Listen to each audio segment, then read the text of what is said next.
Já Celso Antônio Bandeira de Mello adota um critério mais preciso, considerando como agentes políticos titulares de cargos estruturais a organização política do país, ou seja, ocupantes dos que integram o arcabouço constitucional do Estado, o esquema fundamental do poder. Daí que se constitui nos formadores da vontade superior do Estado.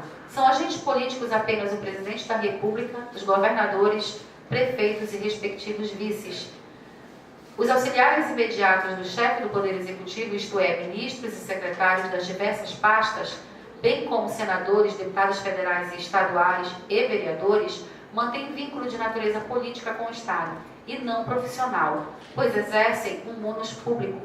O que os qualifica para o exercício da função não é a habilitação profissional, a aptidão técnica, mas sim a qualidade de cidadãos candidatos possíveis à condução dos destinos da sociedade. A relação jurídica que os vincula ao Estado é de natureza institucional, estatutária. Seus direitos e deveres não advêm do contrato travado com o poder público, mas descendem diretamente da Constituição e das leis.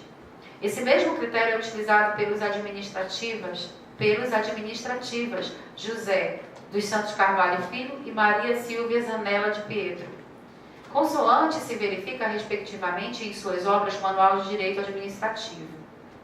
Filiamo-nos a essa última corrente, considerando agentes políticos apenas os que desempenham atividade típica de governo, cumprindo as funções dos executores das diretrizes traçadas pelo Estado. Os agentes políticos exercem, pois, as atividades fixadoras de metas, diretrizes e planos governamentais, essenciais para a concepção dos objetivos públicos, sendo eles os chefes dos poderes executivos federal, estadual e municipal, os ministros e secretários de Estado, os senadores, deputados e vereadores. No âmbito municipal, então, esses agentes são agentes políticos, o prefeito, os vereadores e os secretários municipais. Por esta razão, entende-se por razoável que cumpre ao secretário o mesmo impedimento constitucional dispensado ao prefeito, chefe do Poder Executivo, nos estritos termos do artigo 38, inciso 2 da Constituição. Ora, é óbvio que o cargo de secretário municipal não pode ser enquadrado naquele conceito de cargo técnico, pois não exige, pela própria natureza das suas funções, conhecimentos profissionais especializados. Observe-se que o que importa é a exigência do cargo. De todo irrelevante o que interessado possua conhecimentos técnicos específicos da área. O que importa não é demais repetir para a possibilidade da acumulação, é que o cargo exija conhecimentos profissionais especializados para o seu desempenho. O cargo de secretário municipal é, por natureza, político, podendo ser exercido por qualquer pessoa, mesmo que não possa ter conhecimento na área. Além do impedimento de se alterar a norma constitucional de natureza cogente, descabe ao secretário municipal o direito de acumular, com remuneração, cargo, emprego ou função pública, como o de professor, ou outro de cunho científico, sendo este o posicionamento exarado pelo Tribunal Federal, no agravo regimental do recurso extraordinário com agravo, mantendo-se a decisão de instância no cor assim emendada. Mandado de segurança. Acumulação de cargos públicos, professor e secretário municipal. Impossibilidade de considerar esse último cargo como técnico ou científico. Segurança denegada, recurso improvido. Da análise dos dispositivos acima colacionados, extrai-se as seguintes ilações. A linha A. A regra é a vedação à acumulação de cargos no sistema constitucional atual, não havendo margem legiferante para os entes federados disporem de modo diverso. A linha B. A Magna Carta não proíbe qualquer acumulação, mas apenas aquela em que há auferimento de receita, acumulação remunerada. A linha C. A Constituição estende a vedação de acumulação tanto para empregos e funções quanto aquelas existentes na administração indireta. A linha D. As exceções previstas no texto constitucional condicionam-se à compatibilidade de horários e restringem a possibilidade de exercício paralelo de apenas 2 cargos, empregos ou funções. Convém anotar que, embora ainda exista expressa disposição constitucional ou legal que imponha limite de horas à jornada de trabalho do servidor, sujeito a regime de acumulação, existiriam limitações implicitadas, decorrentes da necessidade de se ofertar aos agentes públicos condições dignas para o exercício das funções que lhes são legalmente cometidas, bem como para lhe proporcionar tempo e condições de convívio social. A jurisprudência dominante limita esta jornada por 60 horas semanais. Ressalta-se ainda o princípio da proibição da acumulação de cargos e empregos, inclusive com a ressalvada destacada acima, tem como escopo o privado da coisa pública.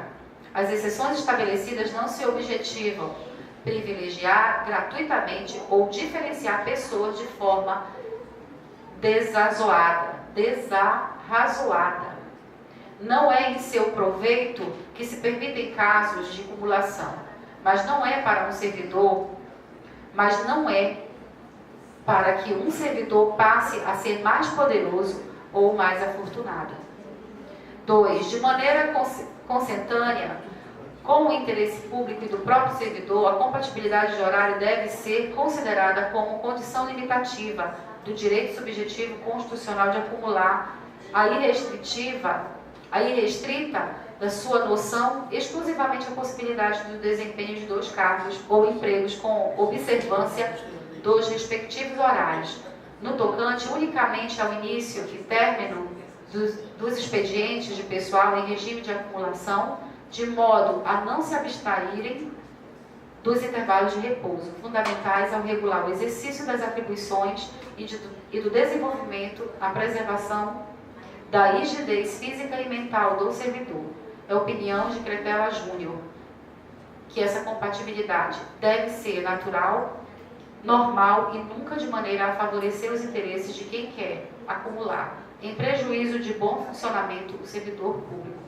3. Concluída pela acumulação ilegal do servidor público de boa-fé, poderá optar por um dos cargos. No caso da acumulação ilegal, a devida incompatibilidade de horário, poderá ele solicitar junto ao órgão de recursos humanos redução da jornada com redução proporcional da remuneração. Conclui-se, portanto, que viola a Constituição o dispositivo que contempla o cargo de secretário municipal na possibilidade de acumulação remunerada com outro cargo de qualquer natureza. O voto. Preliminarmente, cumpre analisar a regularidade da presente consulta, no que se confirma, dado o entendimento das formalidades esculpidas, tendo sido formulada por autoridade competente e suscitada como tese acerca da dúvida da aplicação dos dispositivos legais de competência fiscalizatória deste TCM, pelo que passo a análise do mérito da mesma, como tal interposta. No mérito verificado o detalhamento específico cotejamento da matéria com previsões legais vigentes contidas na Constituição Federal, realizado nos termos do parecer, acompanha e adota como resposta em sua integralidade e já transcrita manifestação. Nesse sentido, tal como destacado na análise técnica referida, os hipotéticos dispositivos da lei municipal que consagram a ampliação e restrição no rol das exceções. A regra prevista no artigo 37 merecem a apreciação diferenciada nos seguintes termos. Como repete todo o que eu já li, eu vou só finalizar. Assim, deverá constar eventual texto normativo.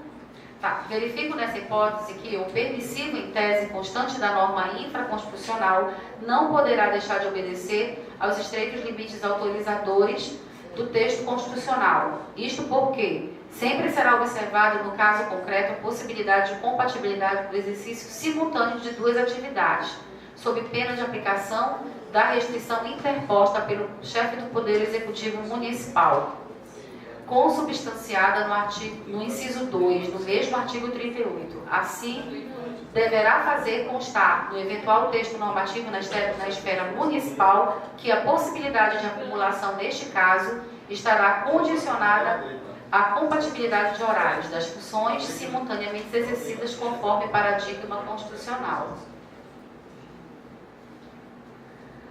Por todo o exposto, considero os termos da consulta formulada, concluo pela inconstitucionalidade em tese do disposto contido em lei municipal que autorize a acumulação de secretário municipal, dada sua natureza eminentemente de cargo político, agente público nos termos consignados pelo órgão técnico, em face sua divergência com a norma constitucional vigente, a necessidade de vinculação da possibilidade de acumulação do cargo de vereador com outro cargo efetivo, desde que observada a regra de compatibilidade prevista na Constituição Federal, bem como entendo como a prévia e expressa previsão constitucional a manutenção de indevida restrição no mesmo texto infraconstitucional, que autorize tão somente a possibilidade de acumulação de 2 cargos de médicos, afastando tal permissivo aos demais profissionais da área da saúde, a teor dos dispositivos constitucionais referenciados. Esta é a resposta à consulta formulada que submeto à deliberação do egrégio plenário. Sala das Sessões do Tribunal de Contas, em 25 de agosto de 2015, conselheira Mara Lúcia. Eu só vou fazer aqui uma referência àquilo que é mais importante e já da audiência pública da água, isso.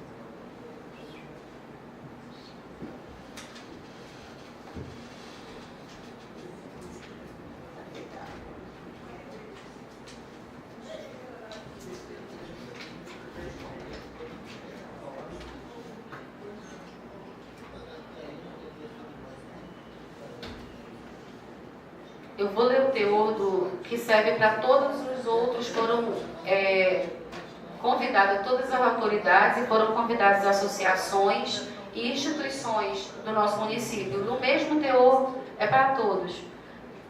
Com respeitosos cumprimentos, vimos pelo presente informar do requerimento verbal de autoria da vereadora Maria Iracilda da Silva, apresentado e aprovado na 5ª sessão ordinária do 1º período legislativo de 2016, da Câmara Municipal, realizada em 16 de março de 2016, no qual solicita a realização de uma audiência pública no dia 19 de abril de 2016, às 9 horas, na Câmara Municipal, para debater a questão do fornecimento de água potável no município. Inclusive, a audiência contará com a presença do representante das empresas Águas de São Miguel, do Guamá, José Paulo de Lira Júnior, vereador presidente. A audiência será dia 19, terça-feira, às 9 horas da manhã, no prédio da Câmara.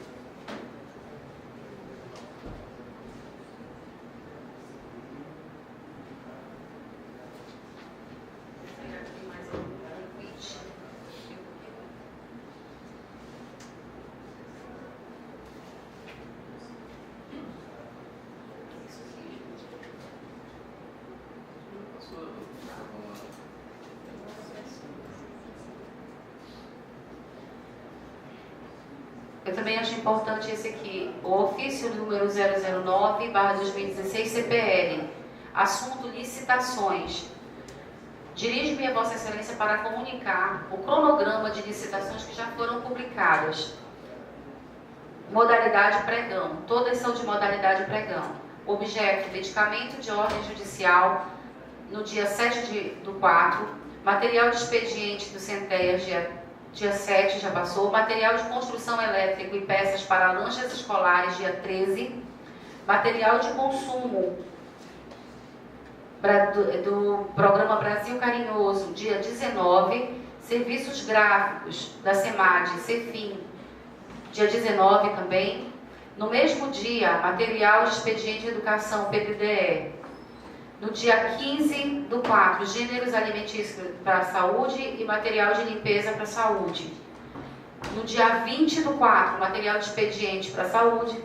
E no dia 26, peças para tratores agricultura. 26/4. Ofício número 064/2016, Prefeitura Municipal de São Miguel do Palmar, Secretaria de Educação. Honrado em cumprimentá-lo, vimos muito respeitosamente solicitar o espaço dessa renomada Casa de Leis para o próximo dia 17 de abril, domingo, a partir das 8 horas, para a realização da cerimônia de entrega de certificados do curso de formação de aquaviários da Capitania dos Portos. Eu acho que houve um... Então, isso aqui está errado.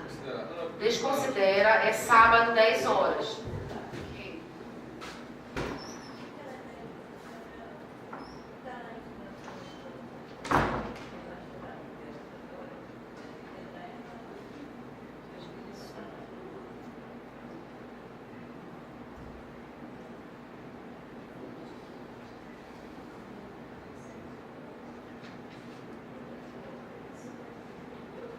Tem um ofício que eu acho importante, depois os vereadores podem pedir cópia também.